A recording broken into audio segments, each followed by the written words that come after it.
Finally, I'd like to share a little bit of knowledge that's specific to newsletters. And you might find this useful in your workplace lives, as very frequently this is something that happens either in-house or it's something that you use to represent your company or your organization with your clients or your customers. So let's get into it. In terms of the purpose of a newsletter, so a newsletter is offering information, right? But there are two different types, generally speaking. There's organizational newsletters, which are, again, kind of often representative of a workplace, for example. Maybe your particular department will have a newsletter, or maybe there's a newsletter of the entire company, and your department contributes to that newsletter.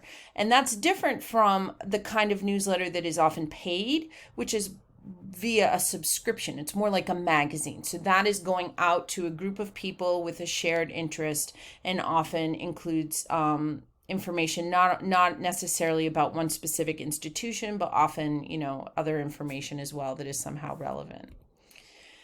So it's important to kind of think ahead of designing this, whether this is formal or informal. Often in this particular class setting, students who choose to create newsletters are often interested in the informal. They're often using this for a family event. I've had many newsletters that reflect a family reunion, for example, or a family trip that's happening.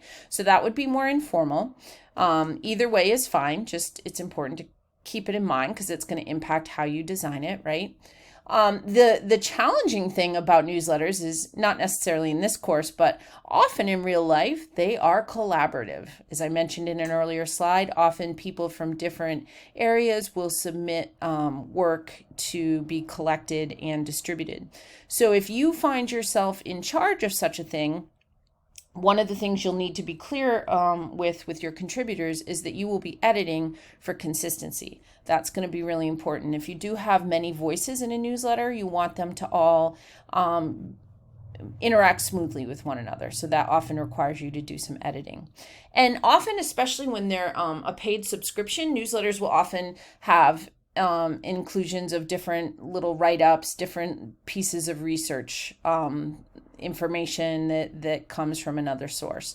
And of course, that would have to be cited as well. Just like in a manual or in a brochure, the consistency is really important. Your design needs to be consistent. Your writing needs to be consistent. Your tone needs to be consistent. Unlike a lot of professional writing where this is newsy, right? You're really communicating directly with an audience. Make sure you adopt a nice, active, engaged voice. It is going to be longer chunks of text, so you want to make sure that you stay connected with your audience. And don't neglect to think about the visuals, not only the images that you are including, but also what the white space is communicating, what your dividers are communicating. All of those really have the ability to assist your communication. So don't take those for granted. Make sure you really think about it and really consider that balance between text and visual. As I said, you might have longer chunks of text. You need to make sure that you break it up well, that you don't fatigue your reader, if that makes sense. Finally, in the professional world, if you are creating newsletters that are more directed to the outside world, your clients, your customers, whatever, a couple of things to keep in mind. It's really important that if you are in charge of a mailing list, that you keep it updated. People can get very offended if you keep sending something to them after they've requested to be removed. People can get offended and upset if you keep sending something to someone who has died. So it's incredibly important to keep that up to date.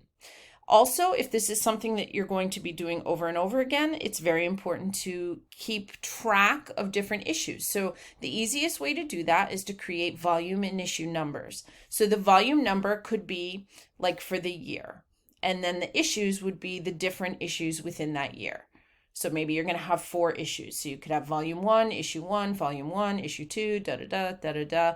And of course, include the date, because one of the things I think people forget about is that you're creating a primary resource here.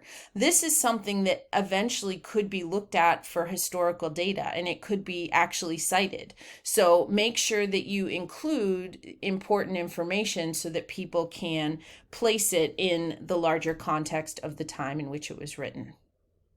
All right. Thank you. Good luck.